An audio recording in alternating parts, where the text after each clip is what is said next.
In the icy apocalypse, I awakened a safe house system with unlimited heating. Unexpectedly, my mother turned out to be a saint. Seeing that I had plenty of supplies, she not only invited all our relatives over, calling it a grand family reunion for the new year, but she even went out of her way to open our doors to the neighbors. Come in, everyone, come warm up in our house, have some food, don't go hungry. My mother's flamboyant actions attracted many people. The supplies I had painstakingly saved up were quickly depleted by the increasing number of people flooding in. Eventually, word spread and attracted a group of burly men. When the supplies ran out, they chose to kill me and eat my flesh. After being reborn, I found myself back on the day I had just brought my mother to the safe house. How is it so warm here? That's really nice. Let's see, you've hoarded so much stuff. What will you do if you can't finish it? The moment I opened my eyes, there was my mother, making a fuss. My eyes were red as I looked at her, a whirlwind of complicated emotions surging within me. In my previous life, it only took half a month for the extreme cold to set in our southern city, where it had never snowed before. The temperature plummeted to minus 40 degrees Celsius. At first, many people thought it was just an anomaly in the weather, but I knew the icy apocalypse was coming, because I was bound to the safe house system. And its predictions about when the temperature would drop and when it would snow were exactly as it happened in reality, so I no longer took it lightly. Fortunately, this 200 square meter safe house, complete with a basement, had enough space for me to stockpile a substantial amount of supplies. After I frantically finished buying supplies, I brought my mother over, planning for just the two of us to survive together. But my mother didn't believe in any apocalypse. She made a big fuss about the supplies I had gathered. Why do you need so much stuff? Just share it, otherwise, it's just taking up space. I got angry with her, but she just dismissed it casually. What apocalypse? I think you've read too many books like this. Why don't you bring over your big uncle and aunties? They are freezing too. We have enough to share with them, and we can all have a lively New Year's celebration together. Wouldn't that be wonderful, Mom? No matter how much supplies we have, they are still limited. What will we eat if they finish everything? I yelled at her, but she still argued back. Isn't that a bit much? Family should help each other out. What's wrong with sharing a little surplus? Being kind-hearted is important. Our house is so warm, and others don't even have a place to shelter from the wind. How can you bear to see that? How did I raise such a selfish daughter? Just share a little. What harm could that do? It's the new year. Don't be so stingy. Okay, having a daughter like you is really embarrassing. I couldn't stand up to my mother, and in the end, not only did she invite her relatives over, but she also took in several neighbors who were frozen stiff. That was a mistake. Originally, after stockpiling supplies, our home was just spacious enough for two people to move around. But after my mother brought in a bunch of random people, the space in the house was squeezed to the limit.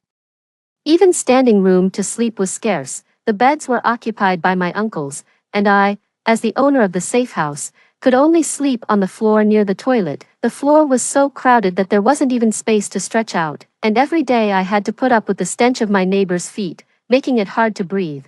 I also had to share the cramped space with my uncle's thuggish son, who took advantage of the darkness to occasionally grope me, but that wasn't even the worst part. The worst part was that, in an effort to be a gracious host, my mother, she seemed to pause for a moment, processing my words, but then her own fear surfaced. Are we really going to be that selfish, to keep everything to ourselves? I looked at her, a mix of frustration and desperation in my eyes, and responded firmly, it's not about being selfish, Mom, it's about survival. Last time, our generosity didn't save us. It destroyed us. She was silent, seemingly caught in a struggle between her instincts to share and the harsh reality I presented. I could see the conflict within her, the desire to be the good person she always was, but also the fear of repeating our past mistakes. Mom, I continued, my voice softening, we need to think strategically. We can help others in ways that don't jeopardize our own safety. Gradually, she nodded, understanding the gravity of our situation and the lessons from our past life that had come back so vividly to haunt us. Together, we decided to manage our resources wisely, promising to support each other and survive, no matter what the future held. She still stood on the moral high ground, casually accusing me, you're exaggerating way too much, you don't understand love at all, it's like you've wasted your education. She said, we're a family, we should share everything. If someone in the family lacks something, of course, We should help out. How can you be so selfish? What will others think of us? How can I face our relatives in the future? Fine, really fine. Even if I had another chance, I wouldn't change my ways. I looked at her coldly, and without hesitation, I locked the safe house to its highest security level. Under my mother's astonished gaze, I spoke clearly and deliberately. I'll lay it out here. No one else can enter. This is my house. Mom, either we stay here together, or you leave too. Under the influence of my assertiveness, my mother finally calmed down. From the window, the extreme cold world outside was nothing but pure white. The doors were frozen shut, and my mother finally started to settle down and just focus on our own lives. But then she opened the property management group chat and saw everyone begging for help. Her compassionate heart stirred again, since I wouldn't let her send messages or reveal our address. She didn't make a fuss but just looked at me with tears in her eyes. My child, how can you be so heartless? We're all in the same boat, and we have so much. I was tormented by her tears. Was I not willing to be kind? Did I enjoy nitpicking? Didn't I want to be known as a good person? But with my current capabilities, being able to take good care of my own mother was already an achievement. This weather will continue for at least 2 years, Mom. We simply don't have the resources to help others. You can predict the future now. 2 years. You're even more accurate than the Weather Bureau, my mother retorted sarcastically. I couldn't tell her that I had access to a system, but given the current conditions, shouldn't she also guess that I knew something she didn't? Otherwise, why were others nearly freezing to death while our house was warm and we had plenty to eat? I took a deep breath and ignored her. Unexpectedly, in the bathroom, she secretly sent a message to our relatives. Big brother, are you there? My mother sent a voice message. You look so cold. We have plenty of food and the heating is strong. Feel free to come over anytime. I wanted to come and get you, but Nora must be crazy. She not only stops me vigorously but also won't let me tell you the address. She doesn't care about you, but I do. The bathroom door wasn't soundproof. I just listened as my mother rambled into the phone, complaining about me. Suddenly, I lost all reason and, in a frenzy, smashed open the bathroom door, and then crushed her phone into pieces. I couldn't let her repeat the mistakes of the past. I thought that would be the end of it, but unexpectedly, the message had already been sent, and that group of relatives immediately added me to a group chat to berate me. My eldest uncle was the first to start. You heartless beast, we're all family. Are you going to just watch us die? That was too harsh. My aunt tried to mediate. Nora, don't blame your uncle for being harsh. We're all one family. Your 2 brothers are about to freeze out there, and here you are cozy at home. How can you stand to see them suffering like that without feeling guilty? How can you comfortably hide at home and enjoy yourself? Look, how about I just don't visit your house? Would that be okay? We won't disturb you. Just show a little mercy and send over some food. I'm begging you. As an elder, Auntie sighed too. Nora, you've really disappointed me. I've doted on you for nothing all these years. Didn't I always buy you snacks when you were a child? Now that you're capable, you won't even lend a hand. You shouldn't forget your roots. Exactly. How can you be so cold-hearted? Who will help you if you ever find yourself in trouble in the future? Such heartlessness, complete ingrate. Everyone positioned themselves on a moral high ground, each remark painting me as some unforgivable villain. But in my past life, when I had taken them into my home, I was the one who served them tea and water. I was the one who served them meals. I was also the one who was sexually harassed. Later, when those villains came, my uncle, trying to save himself, pushed me out first. Just kill her. She's young. Her flesh is tender. At that time, as I was carried onto the stretcher, all my relatives watched indifferently. None of them stood up for me. Even my aunt breathed a sigh of relief and muttered softly, "Good, they'll eat her first so they won't have to eat us." Remembering the memories from my past life makes me want to vomit. These ungrateful relatives don't deserve any help from me. I glanced again at the group message above. Fortunately, Mom hadn't revealed our exact location. They couldn't track us down. It was just venting their anger. I ignored it and left the group in one click. Mom was still nagging by my side. Look, we're all family. Just because of you, look what you've done to our family relations. Your aunt's family has hardly any food left, and the kids are not even 2 years old. What if they freeze? Nora, just send them some food. We have plenty stored up anyway. They've all been cursing me in the group. Didn't you see how horrible they were? I massaged my temples and said exasperatedly, "That's because you started this heartless business first. Mom began to cry on the floor, pounding the ground with her hands. You really are heartless, such a wicked child, nothing like my own. Fine, I'm heartless, you're the compassionate one, you go deliver it. I yelled at her. It's nearly minus 50 degrees Celsius outside, the cars can't even operate in such terrible and dangerous weather. And you want your daughter to go out and deliver supplies. If you want to deliver, go deliver yourself. Don't boss me around. How can you speak to your mom like this, you heartless thing? Mom slapped me right then and there. Fine, I'll deliver it myself at my old age. I may be old and useless, but at least I have a kind heart, unlike your selfish and venomous self. She shouted this loudly. I covered my face, seeing only disappointment. If you're going to deliver it, then just go. Stop the empty talk. I'm leaving now, she declared righteously. Clearly, she had been comfortable for too long and had no concept of what minus 50 degrees Celsius felt like. She dressed herself and cursed as she opened the door. As soon as the door cracked open, a cold blast hit, everything near the door frosted over. Mom shivered intensely and quickly shut the door, watching her at the doorway, unsettled and patting her chest. She didn't even take a step outside. I couldn't help but scoff. Go on, deliver it. Why aren't you going? She fell silent, saying nothing more. It turned out, she only had the energy when it came to ordering me around. Why not let her try making one herself? I shrugged and said nothing more, but the next morning, as soon as I woke up and checked WeChat, I found it exploding with messages. Nora, we're almost at your place. Hurry up and open the door for us. We're about to freeze to death. Nora, you must open the door for us today. It was my uncle and aunt messaging me simultaneously. A shock ran through my heart.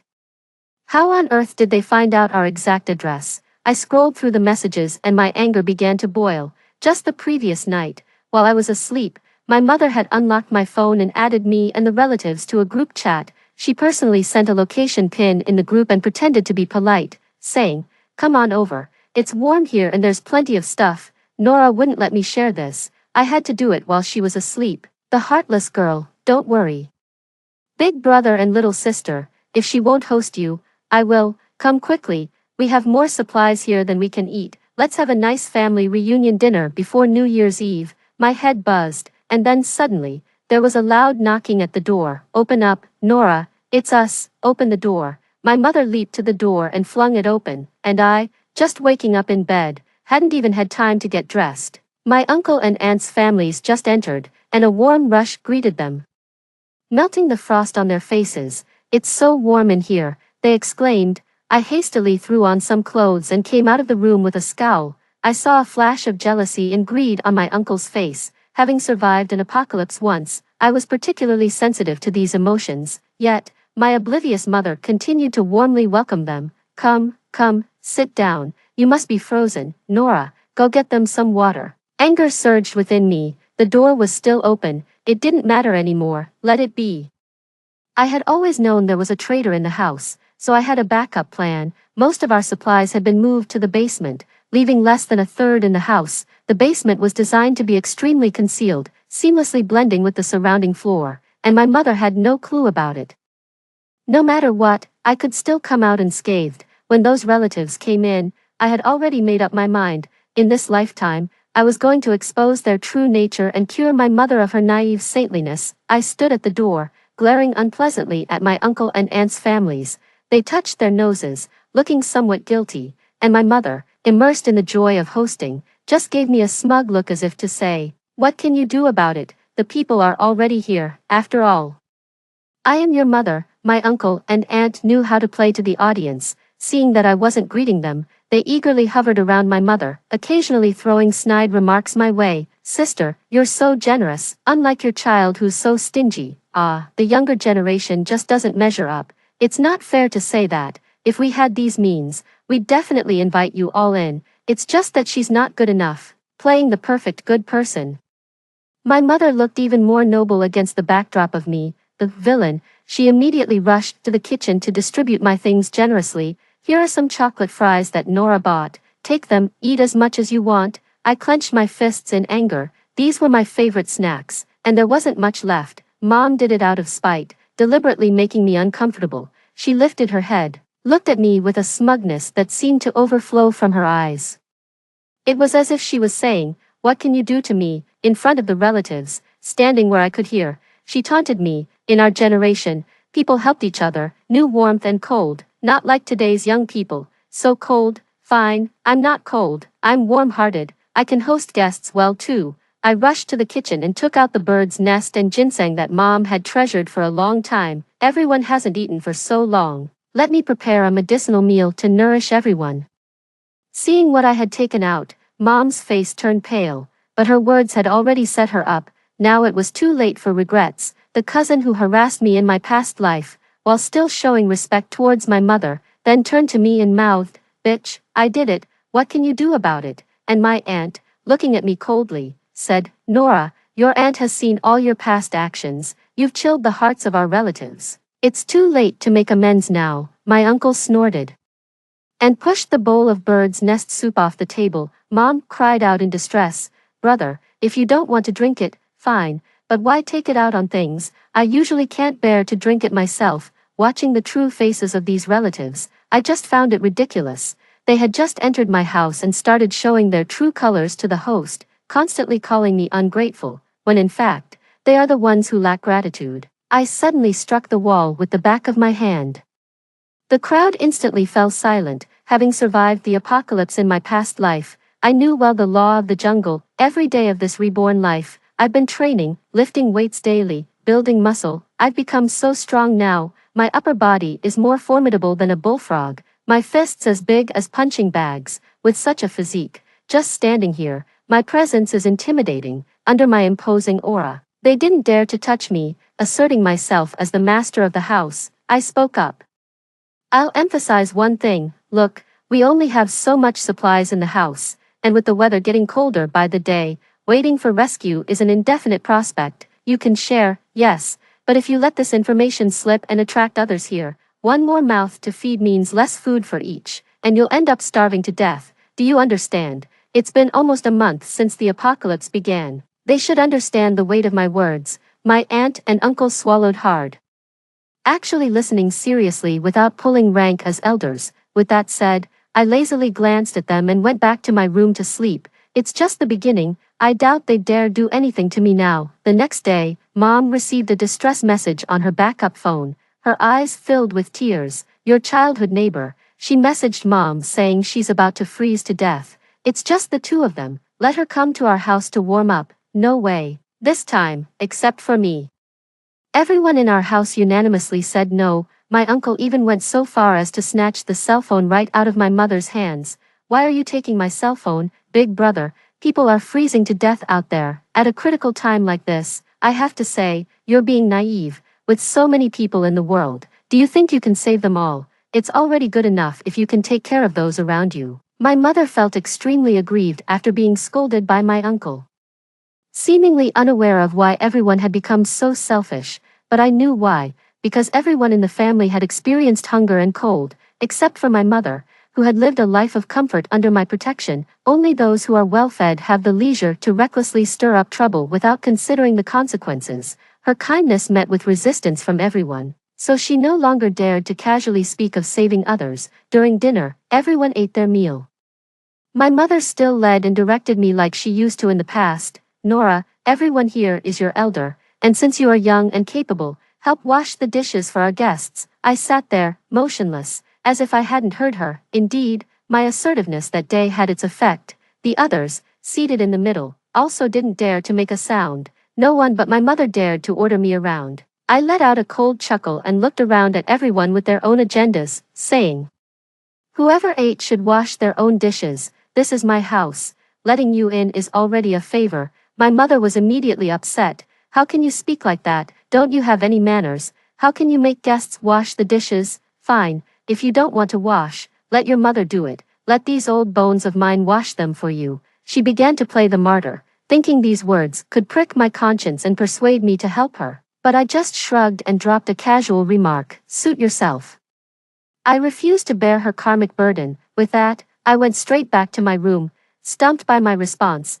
My mother, unwilling to lose face, actually went to wash the dishes. I rolled my eyes. She really knows how to make life hard for herself. My uncle and aunt are no saints. Seeing my mother work diligently without appreciation, they just piled even more tasks onto her. It wasn't even a week before my mother couldn't take it anymore. She wanted to complain to my aunt and uncle.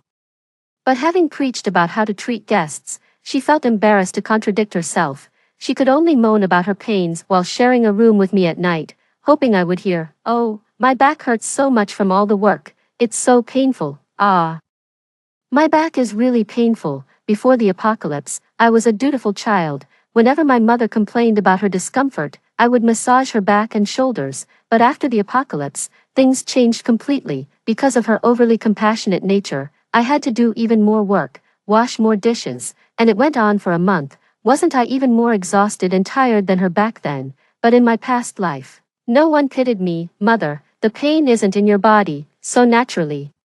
You can't empathize with me, so in this life, I won't empathize with you either. Faced with her self-inflicted suffering, I only felt that she deserved it. I wore earplugs, pretended not to hear, and continued to sleep. People tend to bully the weak and fear the strong. During that week, no one bothered me. They all dumped the workload on my mom. It wasn't even half a month before my mom couldn't take it anymore. For the first time, she showed her displeasure to the guests. From now on, whoever makes a mess cleans it up themselves. My aunt looked wronged but said something that put my mom in a difficult position. Sis, weren't you the one who always talked about hospitality? I work so hard every day, and you all just sit there without seeing any of it, really, sitting here as if you own the place. This is our house, my aunt retorted. Didn't you always say we're all family? Now what's this about yours and mine? My mom, so angered she was practically shaking, couldn't find the words to counter. She just dropped a line, "Fine, from today onwards, I'm not doing any work." I secretly curved my lips upwards. Good, Mom finally stopped being a martyr and started standing up for her rights, though it really was a bit late. Mom's dream of a joyful, harmonious family atmosphere never materialized. With over a dozen people in the house needing to eat every day, every mouth seemed like a bottomless pit, looking at the increasingly bland dishes. My little cousin bellowed in frustration, "Mom, Auntie, I don't want to eat rice every day. I want meat, fried chicken, roast duck. I want to eat well." My aunt couldn't stand to see her son so upset and blurted out in a rush of complaints to my mom, "Now we can only eat plain white rice every day, not even a side dish. We have several cans of fish at home." I knew we shouldn't have come. Mom was utterly baffled. She didn't understand why helping others had led to this, but only I, who had survived the apocalypse, knew the truth of gratitude and resentment over a handful of rice.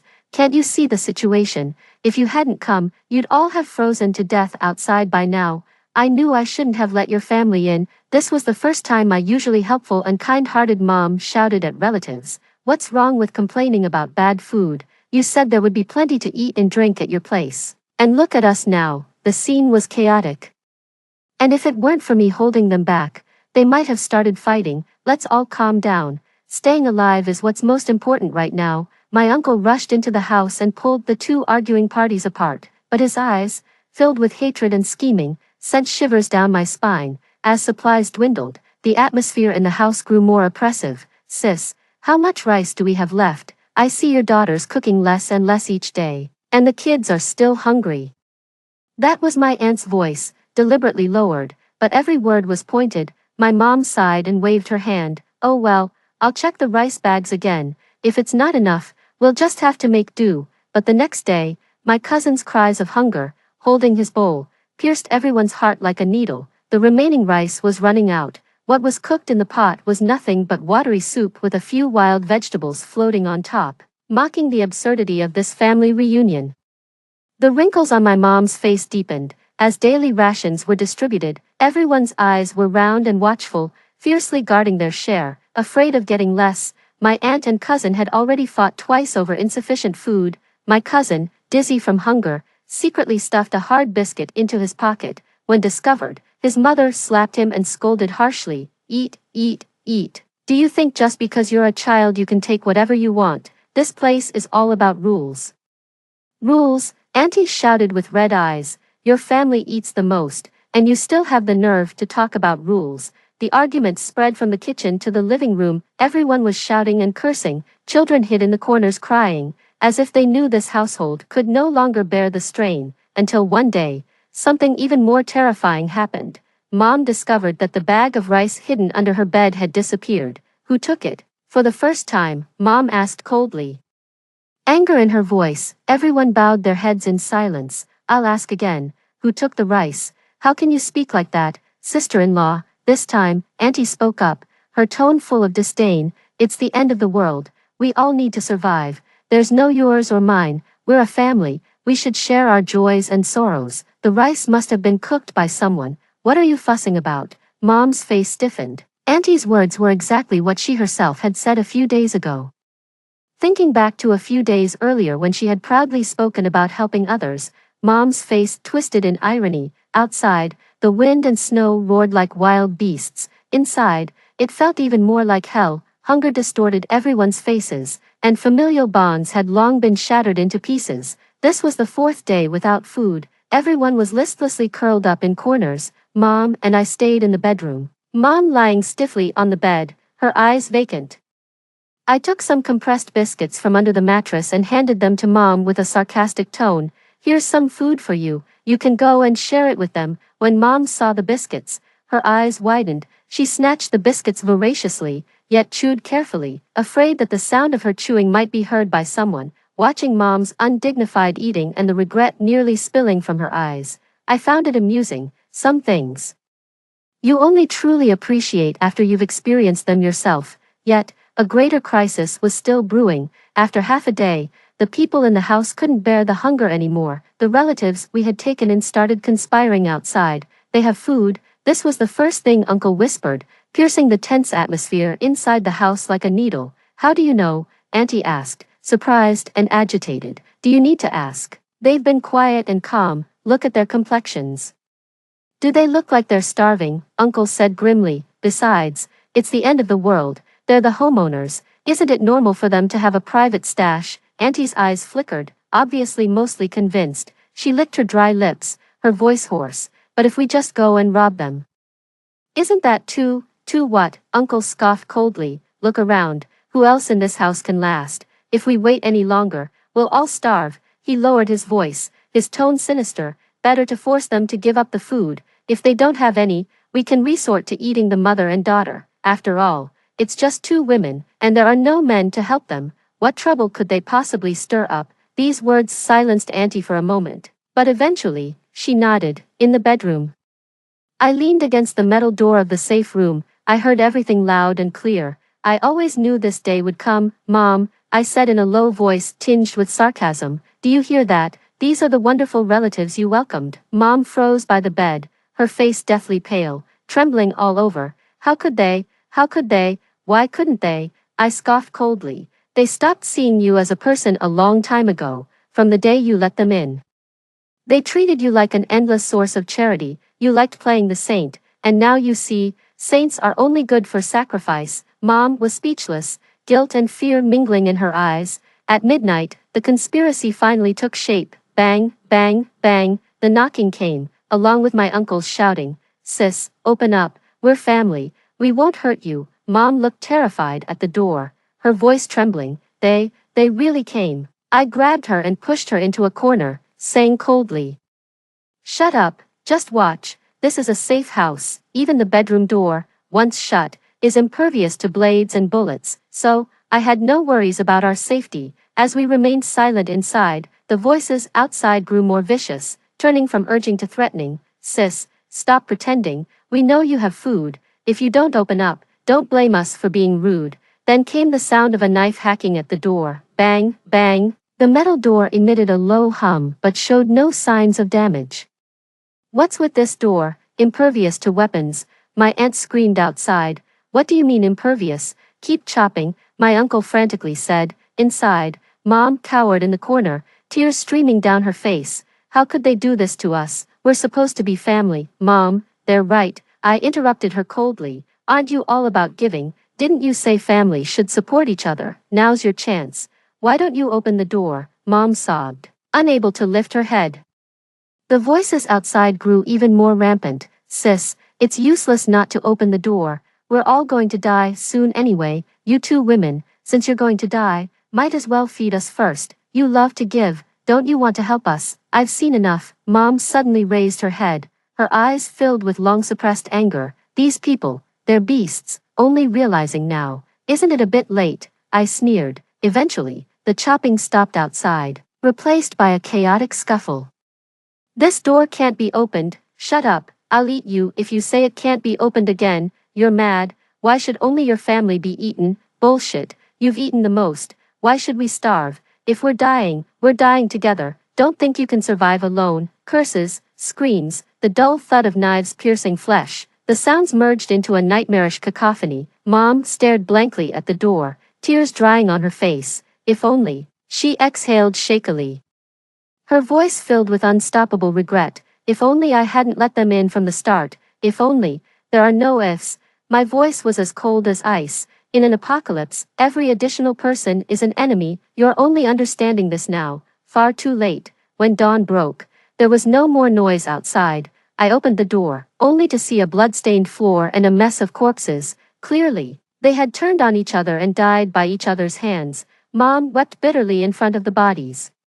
What should we have done instead? Let them freeze to death, so they wouldn't have to die like this? Distraught, Mom hardened her heart and decisively went to the kitchen to grab a kitchen knife. Daughter, I'm sorry, it's my fault for dragging you into this. I just wanted to be seen as a good person, to maintain a good reputation, and look where that got us. I am truly the most selfish one. Let me handle this. Don't dirty your hands. With that, Mom was about to cut a piece of flesh from our deceased cousin. No, Mom, there's no need. I quickly stopped her. Just throw them out. I'll figure something out for food. Seeing Mom now genuinely remorseful, I breathed a sigh of relief. Such a painful lesson was enough to bring her to her senses. So what do we eat now? Mom asked. I didn't respond but walked to a corner of the bedroom and opened a hidden entrance to a basement. As the entrance opened, rows of LED lights flickered on.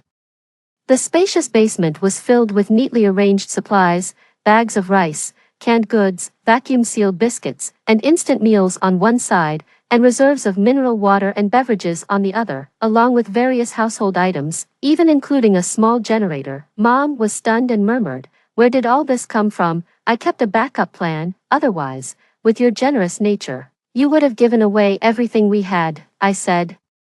Prying open a can with an army knife and placing it in front of Mom. Eat, Mom, watching the fully stocked basement and the can in front of her. Mom didn't know whether to cry or laugh. Nora, thank you for keeping this for us. I've been a burden on you. I shrugged, not knowing what to say. Eventually, we cleared the bodies from the floor. We dug out the supplies and enjoyed a hearty meal of hot pot. Fortunately, my prior preparations were sufficient.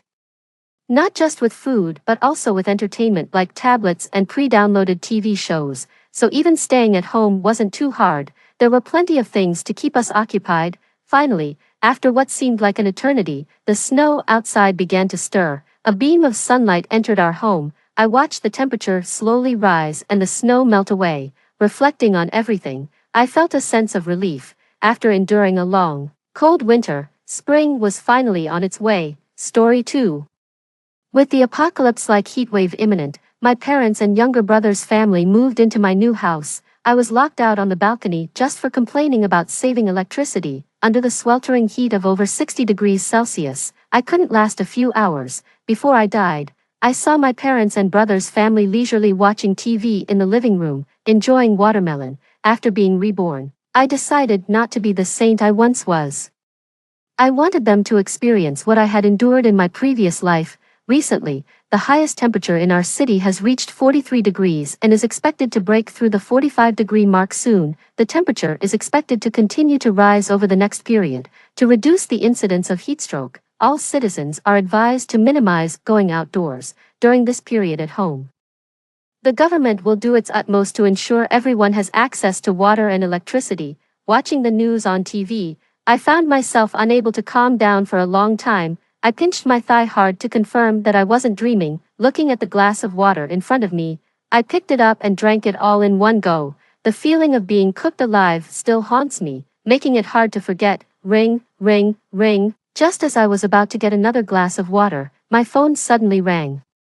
Seeing Mom on the caller ID, I realized everything was indeed starting over. "Hello, Felix, your dad's sick, and the local hospitals won't treat him. They said it's a severe condition, and he needs to be seen in a big city. Is it convenient for you? I'm thinking of bringing your dad over to recuperate and to see you as well." it's been a long time since we've seen each other. I really miss you." Listening to my mother's words, I couldn't help but sneer internally. It was the same in my past life.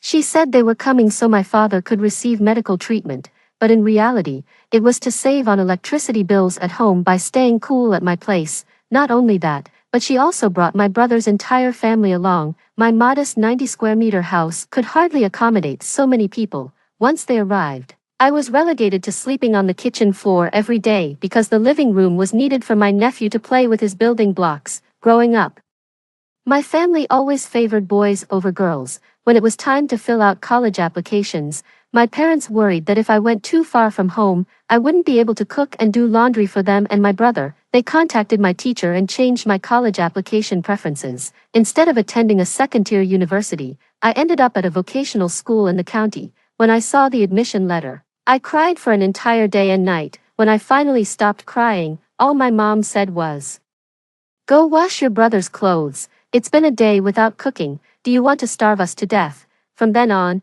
I did everything I could to distance myself from my family. During my 3 years in community college, I studied hard. Thanks to my solid foundation, I managed to transfer to the university I desired. When the university admission letter arrived home, all my belongings were thrown out. "Get out. How dare you do this behind our backs? Don't ever come back to this house."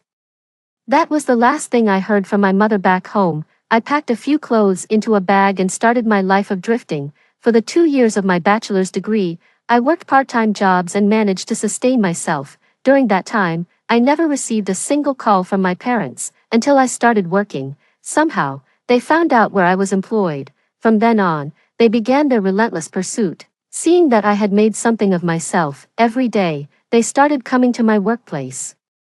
They neither cried nor made a fuss, but simply sat quietly beside me, watching as I worked. Their civil demeanor instantly made me the target of exclusion at my workplace. After switching jobs 3 times, they still did the same. Left with no choice, I had to negotiate with them. The final agreement was that I would give them 100,000 yuan. After that, I had no further ties with them. For the sake of peace, I had to withdraw all my savings to give them the agreed 100,000 yuan. Years passed without them contacting me until they suddenly informed me that my father was ill. In my past life, I was somewhat soft-hearted. After all, it was my own father who was sick, and as his child, I felt obliged to show filial piety. So, I agreed, but it wasn't just my parents who showed up. My brother and his family came too. Their purpose was simple. They wanted to take over my house and transfer it to my brother so that his son could attend the nearby elementary school. Later, I merely mentioned to be mindful of the electricity usage as the bills were mounting. They locked me on the balcony for that. Within a few hours, I was dead from the heat on that balcony. Before dying, I clearly saw their proud faces, pleased with their successful scheme. "Hello, Felix, are you still listening?" My mother's scolding tone pulled me out of my memories. Before I could even speak, my brother's voice came through the phone. "Does she have no humanity? She doesn't even care about her own father. What kind of ungrateful person are you raising? Don't talk to your sister like that. It's not easy for her being alone. Yes, she has it tough, and it's easy for me, right? I'm the one earning money alone for all of you to spend. Oh, keep it down. Isn't life tough for all of us?" I listened to their poor acting on the phone, barely holding back my laughter. "All right, I understand. Come over in the next few days." I wanted them to experience what it felt like in my past life. Even knowing they were pretending, I was still willing to play along. "Okay, we're catching the train soon and should arrive by tomorrow afternoon." Just like in my past life, this call was merely a notification, not a request for my consent. Before I could say another word, they had already hung up the phone, as if they were afraid I'd refuse. Holding my phone, I realized I needed to take action. With only 1 day left, I had to prepare. I wanted their family to truly experience the warmth of the big city. Stepping out of the house, a wave of heat hit me. It felt as though I was being roasted in a steaming oven. If it weren't for their impending visit, I would never choose to go out in such weather. My first step was to take a taxi to the real estate office. As I entered, the staff welcomed me and offered tea and water. The first thing I needed to do was to make changes to my living arrangements for the apocalypse. "Miss, are you looking to buy or rent a house?" the young man opposite me asked. "Renting a villa for 3 months. Sure, here's a villa for you, fully furnished, 3 stories high, 1 level below, complete with a swimming pool. That's the one. I just glanced at the picture and made up my mind right then. Great. When are you planning to move in? I'll move some stuff over today, and I'm planning to sell another property. As I said that, I pulled out the deed to the house. It's in a good school district. The young man's eyes lit up when he saw the address on the deed. But miss, you know, with the current heat wave, this property is worth at least $700,000 in the market, but I'll take $500,000 $500,000. Say no more. I'll buy it myself. Good. You can take over the property in 5 days. Is that okay? Of course. I'll start the paperwork right away. After leaving the real estate office, I had a good amount of cash on hand. Entering the market, there were hardly any vendors left. I bought out the remaining vendors' produce and had it delivered to the villa. Some vegetables wouldn't meet my daily needs, so I went into a supermarket. I contacted the supermarket manager directly and bought up a large amount of supplies. This action raised some eyebrows. I pretended to be a big boss's secretary, claiming the boss was planning to work from home and not go out. Although the excuse was weak, it worked. I packed all sorts of instant noodles, spicy snail noodles, potato chips, and self-heating rice meals into my car to prevent boredom. I also stocked up on sunflower seeds, drinks, and braised snacks. The amount of food even filled up 2 delivery trucks. I then contacted another empty truck to sit in, planning to buy some more items later. On the way to the villa, I stopped at a pharmacy and bought some essential medical supplies, like herbal medicine for gastrointestinal discomfort and injury medicine. When I passed the hardware store, I even bought a few construction tools like nail guns and electric drills. With these tools, even in a post-apocalyptic world, I could defend myself against any intruders. Finally, I bought a few solar panels and batteries. After all, the television said the government would try to ensure electricity supply, but that's only a possibility. In this extreme heat, no one knew for sure if the power would be reliable. After all this, I drove to the villa I had rented with some workers. Looking at the huge villa in front of me, I nodded in satisfaction. If it weren't for this apocalyptic event, I doubt I'd ever live in such a villa. After a quick tour of the villa, I immediately had the workers start setting things up. Time was of the essence. I stayed up all night to arrange everything as needed. Once everything was set up, my phone rang again. Felix, are you home? Why aren't you answering the door? I stepped out. Weren't you supposed to come over? I'll buy you some groceries. I hadn't expected my family to arrive so quickly. They probably thought I might flee. They said they'd arrive in the afternoon, but they were already at my doorstep by morning. Well, sorry to bother you, Alex. What are you planning to eat? A boy's youthful voice came through the phone. I want to eat lobster, fried shrimp, abalone, and wings. My little nephew's speech was unclear, but I still understood what he was asking for. We don't have that here. This is inland. Where am I supposed to find seafood for you? Woo-woo, auntie is mean, auntie is mean. Next second, my brother's voice came through. Felix, are you even going to pick on a little kid? After all, he's your nephew. What's wrong with him wanting something to eat? You've been in the city for so many years, just indulging yourself with good food and drink. What about us? You don't care at all. Such an ingrate. I'm taking our parents and leaving right now. I didn't respond to the scolding over the phone, because I knew they were just bluffing and wouldn't really leave. A few seconds later, my mother's voice came through. Oh, Felix, your little nephew doesn't know any better. Don't take it to heart. Just buy something simple. After all, your father's medical treatment is what matters most. Come back soon. With that, my mother hung up the phone. I scoffed. I was even curious how such poor acting ever fooled me in my past life. One plays the good cop, the other the bad cop, just waiting for me to return, to seize my keys, and then they could decide my fate. I grabbed 2 instant noodle cups from the villa, hailed a taxi, and headed towards what was soon no longer my home. When I reached the apartment, my parents and brother's family of 3 were already standing at my door. Seeing them all empty-handed made me think of parasites.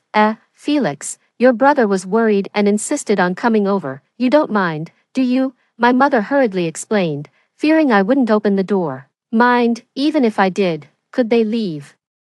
I really couldn't think of any pleasant words to greet this family with. Wow, Felix, do you think you're something special now? Been in the city so long, You think you're one of them. My father, who had been quiet until then, loudly scolded me and swung his arm, aiming a blow at my face. Slap. The crisp sound echoed back and forth in the hallway. Instantly, I tasted iron in my mouth.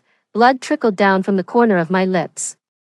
Such strength didn't seem like something a sick person could muster. Oh dear, Felix, don't blame your father. He's ill, his mind isn't well. Hurry up and open the door, let us in to sit and rest. My mother, seeing the blood on my lips, showed no concern whatsoever. She was solely focused on how to quickly get inside the house. Only by entering could the house truly become theirs. I glared fiercely at my father without uttering a word. You dare to glare at our dad? You think you've got the right face for it. My brother, imitating the actions of an adult, raised his arm, ready to strike my face, but I was prepared and wouldn't let him have his way. I lifted my arm and blocked my brother's slap. Before I could react further, my little nephew tiptoed and managed to slap my face. Though the slap wasn't strong, it truly shocked me deeply. Oh dear, my good grandson. So young yet already defending your dad and granddad. What a good child.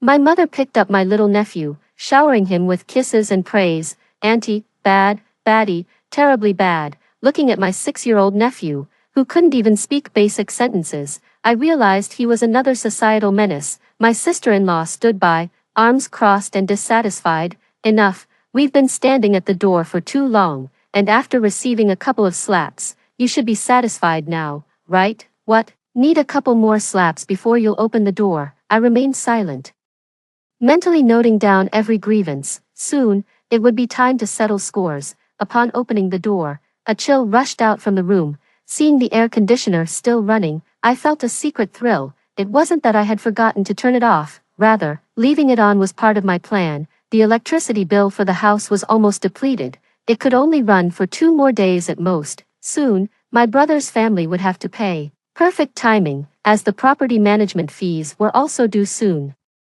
To pay the electricity bill, they'd have to pay the property fees as well. Staying just 3 or 4 days would cost them thousands. Such thoughts brought me joy. Before I could even smile, my mother kicked me in the buttocks. You wasteful creature, leaving the air conditioner on when you leave.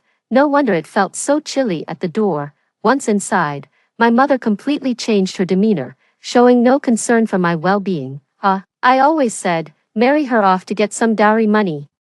But you wouldn't listen. Now you see how wasteful she is. My brother also entered, mocking coldly. Dowry, marry her off. Look, even Alex said you should get married off. Once this period is over, you better find someone to marry quickly. My father, holding my little nephew, spoke discontentedly to me. So small, TSK, thought it was a bigger house.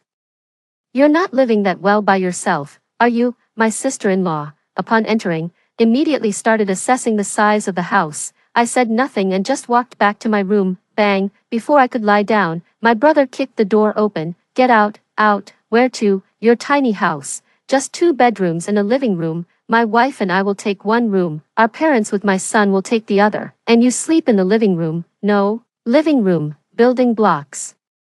My little nephew yelled loudly. Felix, why don't you sleep in the kitchen? There's still space there. Your little nephew is still young. He needs enough space for his building blocks. Why not just give it up for him? My mom's tone wasn't exactly suggesting a discussion. I had argued about this in my previous life as well. But what awaited me was a tag team scolding from my brother and my dad. No, I'll stay out tonight. I didn't want to stay in this kind of home any longer. Being with such people, I even felt that there was a stench in the air. Upon hearing that I wanted to leave, my dad angrily grabbed my collar. Staying out? Where are you going? Doesn't that cost money? My brother chimed in. There are places that don't cost money because, you know, people pay you. With that, my dad threw me to the ground. My head hit the floor hard. The severe impact made me dizzy and disoriented. Felix, you're throwing our family's face away. No wonder you're in your 30s and still don't have a partner. Turns out it's because you're selling yourself. The money you earn is so dirty, and yet you can spend it. Facing my dad's accusations, no one stepped in to say a word. Others just stood by, watching and laughing at me. I didn't respond, just slowly got up and sat on the sofa. Get up. My dad pulled me up from the bed again and threw me on the floor like trash. Selling yourself, who knows what diseases you might have.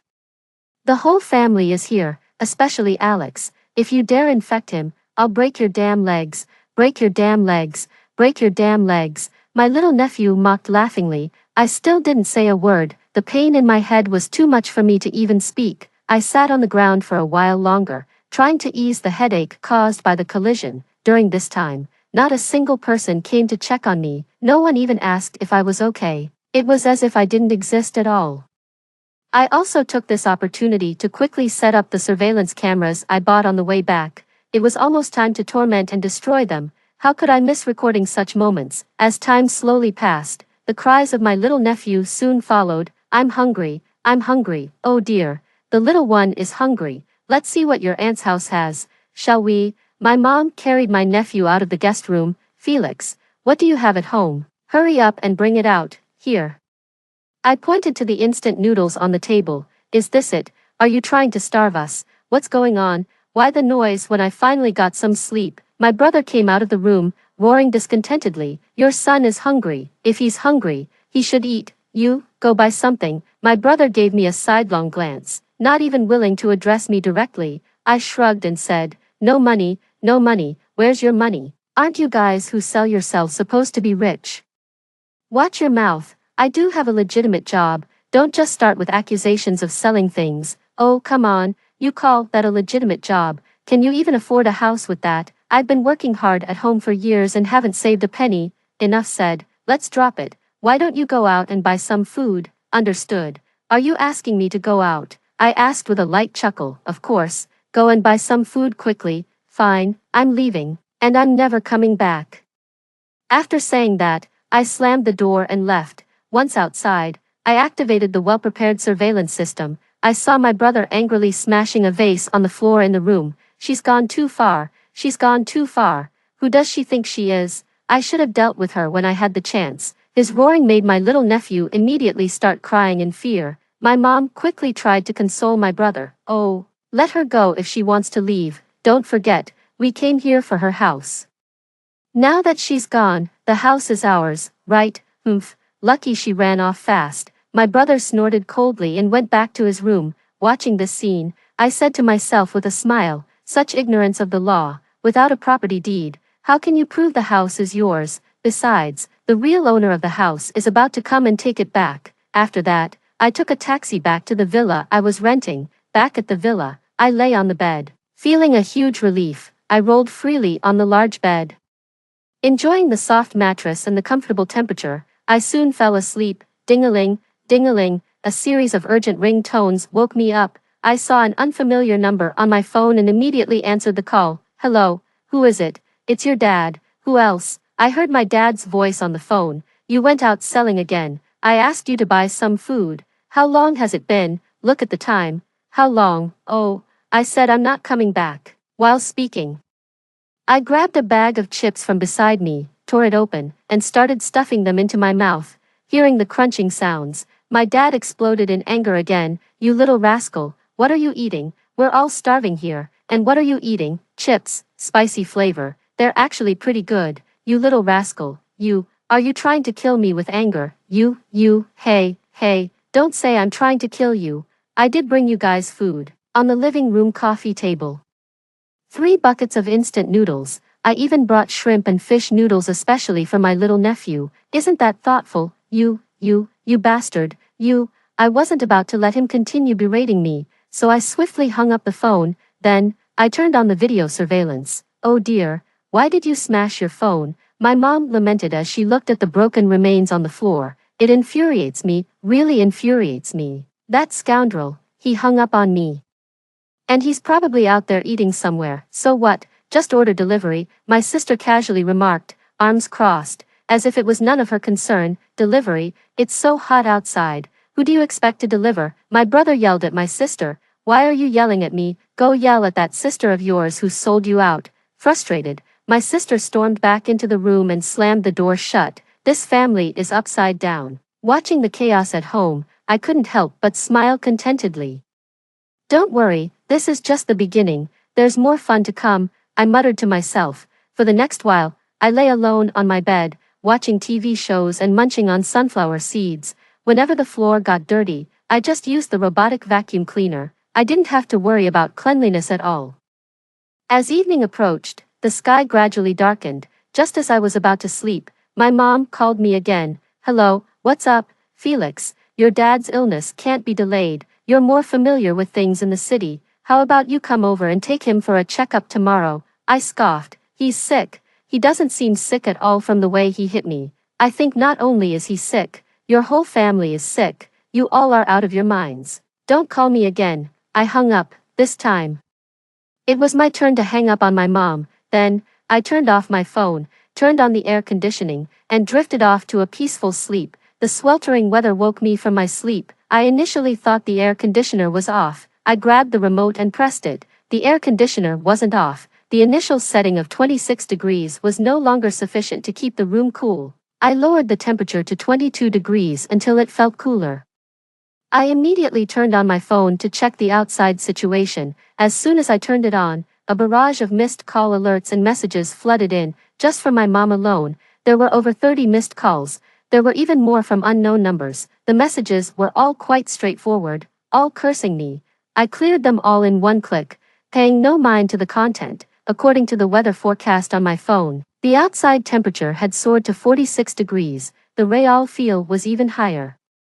I quickly made myself a fancy breakfast. The stockpile I had was enough to last me a year. I couldn't believe this extreme heat apocalypse would last that long. While eating, I turned on the surveillance to check the situation at home. The living room floor was a complete mess. The 3 buckets of instant noodles were long gone. Then my brother walked into the room. He dropped a few bags of crisps on the floor. "Damn it, it's too hot. If I had come back any later, I would have cooked," he exclaimed.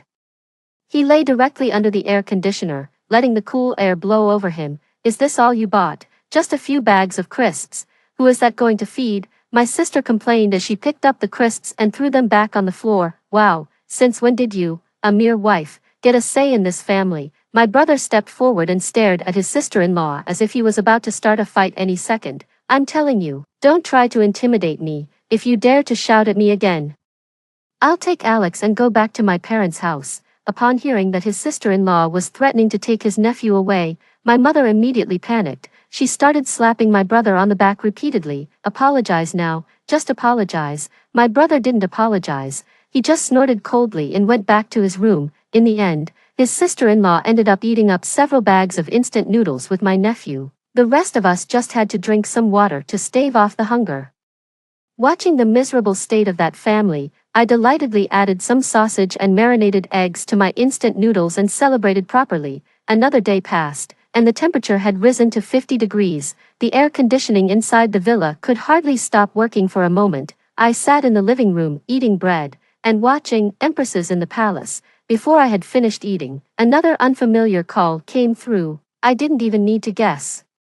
It was definitely my brother's family trying to reach me. They knew I wouldn't answer calls from familiar numbers, so they had to keep changing numbers to contact me. As soon as I answered the call, before I could even speak, "Felix, have you had enough of living? Believe it or not, I can kill you right now and let you dry out in the sun." Over the phone, my brother cursed me furiously, not caring that I was his own sister. I didn't respond, just set the phone aside and let him rant without listening. A few minutes later, it seemed he had run out of steam and stopped talking. This gave me the perfect opportunity. "Are you done? Thirsty? I've got some ice-cold cola here I can't finish. Want some?" The air conditioning is a bit cold. How about we warm up with a hot pot for lunch?" After that, I hung up the phone again. I then blocked my brother's number. Next, I turned on the video surveillance. Watching their angry but helpless expressions was incredibly satisfying. Sure enough, after several unsuccessful attempts to reach me by phone, my brother, just like my dad, smashed his phone. "Have you lost your mind? Phones don't cost money," his wife angrily confronted him. "Do you know how much Felix has been scheming us, just living it up alone outside, making us pay her property fees?" "Property fees? What does that mean?" my mom asked. "It's like, oh, you wouldn't understand." Anyway, I went out to pay the electricity bill, and ended up spending over 4,000 including the property fees. Hearing this number, my dad suddenly came out of the bedroom and yelled, "I'm going to find her. Do you even know where she is? Go find her." His wife's words calmed him down. Resigned, his wife said, "Forget it, 4,000 for a house. We made a profit, I guess." I don't believe she won't come back. Once she does, she must repay that money to my son, my mom said viciously. It was as if they were discussing an enemy, not their own daughter. Watching this drama unfold made the instant hot pot in front of me taste even better, considering the time. Tomorrow, this family is going to be evicted from the house. By tomorrow, who knows how much higher the temperature will rise. Thinking about this, I instantly feel relieved. I set an alarm and got up early, for a better visual experience. I connected the surveillance video from my phone directly to the 100-inch TV in front of me. I was watching the video on my phone and on the TV at the same time, just waiting to see when this family will be cleared out like trash. Knock, knock, knock. The knocking sound from the TV drew my attention. Who is it? My mom came out of the bedroom to answer the door. The buyer glanced at my mom and said directly, "Please leave my house now." Your house? What do you mean your house? This is clearly my daughter's house. My mom was stunned by this remark, frantically trying to explain while retreating and calling out to the other rooms, "Old man, son, come out quickly. What's going on? What's going on? Can't a person sleep peacefully early in the morning?" My brother was the first to come out from the guest room, angrily shouting towards the outside. My dad also came out from the master bedroom with a grim face, glaring at the front door. "Gentlemen, this house is now mine. If you continue to stay, it will be an illegal occupation of someone else's property, and I can call the police to arrest you." Hearing about calling the police made my brother even angrier. "Call the police? Who's afraid of the police? Come on, come and catch me." "Hey, young man, are you mistaken? This house belongs to my daughter. How did it become yours?" My mom's timid yet confrontational nature was fully displayed at this moment. "You're not leaving. If you don't leave, I'll call the police." "Let him call the police. I don't believe it. This house can just change owners like that." My dad stood there, self-righteously as if he had bought the house himself. Seeing how difficult this family was to reason with, the buyer decided not to continue communicating. He called the police directly. Despite the scorching heat, the police arrived at the scene quickly. "What's the matter?" Before the buyer could speak, my dad immediately said, "This scoundrel claims that our house is his. Isn't that just creating trouble? Sir, mind your manners. Don't start insulting people." The sweltering heat made everyone irritable. With the added frustration, tempers were already flaring. The police, fearing the situation might escalate to physical violence, issued a warning. "I'm the one who called the police. Officer, look, here is my property deed. Here is my contract. Ms. Felix has already sold this house to me. And this family is still squatting here. I'm here today to take possession of the house." Hearing the buyer claim that I had sold the house, my parents suddenly felt less confident. No way, my daughter sold the house," my mom tentatively inquired, hoping the situation could still be mitigated. The police reviewed the documents and said, "The paperwork is complete and legal. You and your family should leave the house now." Hearing this, my brother flopped down on the ground. "I'm not leaving. I absolutely won't leave." Upon hearing this, the police couldn't be bothered to argue further. They stepped forward and warned, "This is your first warning. Leave immediately." "I won't leave. No matter what." My parents panicked immediately. They had never had any dealings with the police in their lives and hurried over to placate them. "Oh, officer, this is all a misunderstanding. We're leaving right now. Right away." "Exactly, we're leaving. Isn't that enough?" "I'm not leaving. This is my house. I'll only leave over my dead body." My brother's stubborn words even shocked me as I watched through the surveillance. Second warning, "Leave immediately." "I'm not leaving, just not leaving." At this point, my sister in the guest room couldn't sit still anymore and left the house carrying my little nephew. Seeing this, my mom hurriedly followed her out. Now only my brother and my dad were left inside the house. "If you don't leave now, we will take forceful measures, please." "Officer, no force." My dad stepped in front of my brother, arms spread wide, like a mother hen protecting her chick. "Last warning, leave immediately." We're leaving." My dad reached out to pull my brother up, but my brother didn't care and just sat on the ground like a rogue. The police didn't say anything more and directly carried my brother out of the house. "This is violent enforcement. I'm going to sue you." My brother's shouts were ignored. After the police drove them out, they quickly left the scene. After all, no one wants to handle cases under the scorching sun. The buyer of the house also quickly locked the door. Even if my brother knocked again, he hid inside and wouldn't come out. The situation didn't last too long. The temperature outside was just too hot. According to the weather forecast, it had reached 55 degrees. Soon, My phone rang again. What's up? I knew who it was without even looking at the caller ID. Felix, what do you really want? You've driven us to this point. Where are you now? On the phone, it was my sister-in-law's voice. Oh, taking turns calling me now. Are you? Don't worry, I've checked. All the hotels in the city have stopped operating, and all trains and buses have also suspended service. Your best bet now is to find some shade and devoutly pray. Pray that heaven will have mercy on you and let the temperature drop quickly. After saying that, I hung up the phone, turned off my mobile, and started enjoying some quiet time. After various technological interventions by the state, the extreme heat was brought under control over a month. When I left the villa, I looked at the balance on my bank account and sighed helplessly. In 2 months, I had squandered all my savings. However, being free from such a toxic family, I wasn't too upset. Just as I was thinking this, my phone suddenly rang. Hello, who is this? Hello, is this Miss Felix? We found the remains of your family members in some ruins. We hope you can come to identify them, and also, your family's estate, roughly 500,000 yuan. We hope you can claim it as well. Okay, I'll be right there. I hung up the phone and smiled sweetly. Indeed, girls who smile are never in short supply of good luck.